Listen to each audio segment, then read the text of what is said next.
آپ یقین جانے میری فیملی کو جلدی پتہ چل گیا. ایک رات میرے بابا نے وارث ماموں کو گھر بلایا اور ان سے کہا کہ ہم چاند کی شادی کرنا چاہتے ہیں, آپ اس سے پوچھ دیں کہ اگر کسی کو پسند کرتے ہو تو ہم اس کی شادی اس سے کر دیں, ہم جو ہے نا وہ اس کی مرضی کے خلاف نہیں جائیں گے. تو میں نے ان سے کہا کہ آپ ایسا نہیں کر پائیں گے. انہوں نے کہا کہ نہیں ہم کر سکتے ہیں.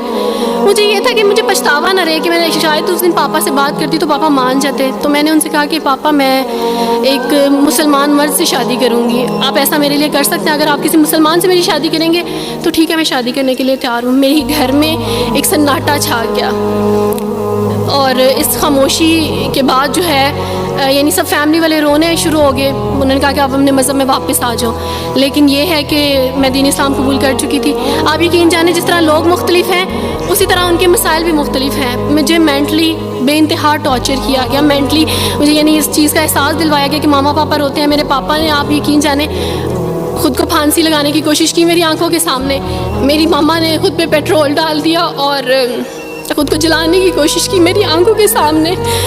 اور میں اپنے روم میں بیٹھی یہ کہتی تھی کہ اللہ اگر میں حق بھی ہوں نا تو میری فیملی کو کچھ نہیں ہونا چاہیے. پھر بہرحال مجھے میری فیملی سے نکال دیا گیا یہ اس ڈر سے کہ میری وجہ سے دوسرے بہن بھائی بھی اس راہ پہ نہ چلے جائیں. اور وارث ماموں کو بلا کے مجھے گھر بھیج دیا گیا, ان کے گھر بھیج دیا گیا. جب میں گھر سے آ رہی تھی تو وارث ماموں نے کہا کہ بیٹی اگر آپ کا کوئی سامان ہے تو آپ لے لیں. تو میں نے ان سے کہا کہ اس گھر سے صرف ایک ہی چیز میرے ساتھ جا رہی ہے اور وہ ہے میرا نام جو ماما پاپا نے مجھے دیا تھا. میں چاند رات میں پیدا ہوئی تھی اس لیے انہوں نے میرا نام چندہ رکھا تھا. بس وہ نام لے کے آئی. آپ یقین کریں ہمیں کہا جاتا ہے جبراً اسلام قبول کیا جاتا ہے. اسلام قبول کرنے کے بعد وہ جبر کیا جاتا ہے کہ آپ سوچ بھی نہیں سکتے.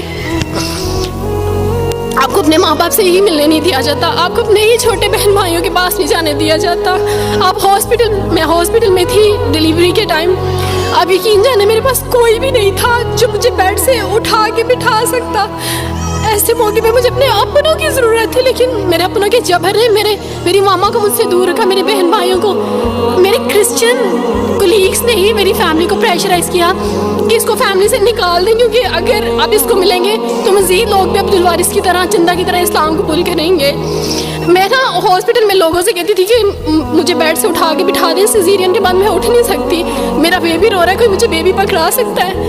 آئیڈیا ہی نہیں تھا ہاسپٹل میں کیا کیا لے کے جاتے ہیں. میرے پاس ایک ایسا دوپٹہ نہیں تھا جو میں چینج کر سکتی. ایسے موقعوں پہ آپ یقین جانیں آزمائش اور جبر اسلام قبول کرنے کے بعد ملتا ہے. مجھے آپ سب سے توقع ہے, آپ سب اسلامک اداروں سے توقع ہے کہ اب آپ ہمارے لیے سٹیپ لیں. ہمارے اپنوں نے تو ہمیں چھوڑ دیا, انہوں نے جو ہمارے ساتھ جبر کیا اس جبر کے بدلے آپ ہمارے ساتھ نیکی کریں. اب آپ کیا سٹیپ لیتے ہیں نیو مسلمس کے لیے جن پر یہ الزام لگایا جاتا ہے کہ ان پہ جبر کیا جا رہا ہے؟ ہم پہ جبر نہیں, ہم پہ جبر اسلام قبول کروانے والوں نے نہیں کیا, بلکہ جن کے گھروں سے ہم آئے تھے اسلام قبول کرنے کے بعد جبر تو ان کی